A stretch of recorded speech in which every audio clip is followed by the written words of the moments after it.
riding. Mary. Riding is Mary down here. Right. Grade 7 and 8 students at Alvin Buckwold Elementary School took a trip across the country recently, all without leaving the gym. Have fun, kids. This map, measuring 8 meters by 11 meters, highlights the 338 federal ridings in the country. Like really detailed, so we learn like a lot more, because on regular maps, they're not like that detailed. So yeah, we learn like way more on this big map. The map itself is currently on a tour of the country as part of a project designed by Canadian Geographic Education and the Canadian Public Affairs Channel. The timing of its arrival in Saskatoon, where it will visit 6 schools, is fortuitous, as students here have been studying the government. We've been talking a lot about parliamentary democracy, so what's the role of the MP, what's the role of the Senate, how many seats are there in the House of Commons, how many ridings in Canada, and why that's important. You can see how many ridings are in an area much more clearer because it's a larger map.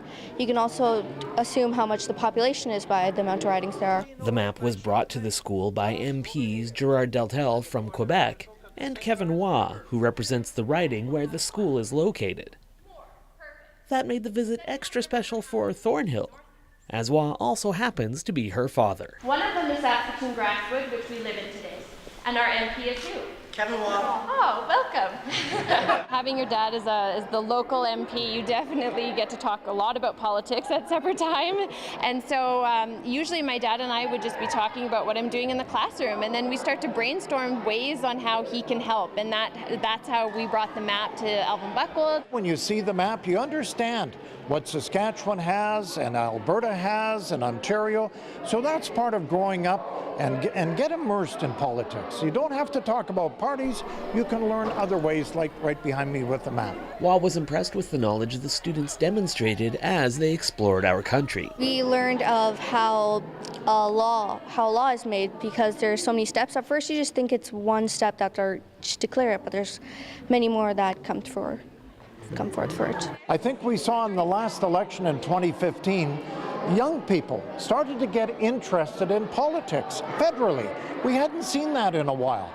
And I think we just want to continue that, educate them. And while they are still a few years away from being able to vote, when the time comes, the students promised to exercise their democratic rights. I think it's important because if you don't like the way it went and you didn't vote, you can't change it. But if you do vote and you have other people that vote with you, then you can change. What these students really care about is making positive change within their world. And so I kind of took it at that, how do we make positive change in our life? And politics is very much a part of that. So they really got into it when we talked about positive change, helping others, making our community better. In Saskatoon, I'm Simon Hyatt reporting.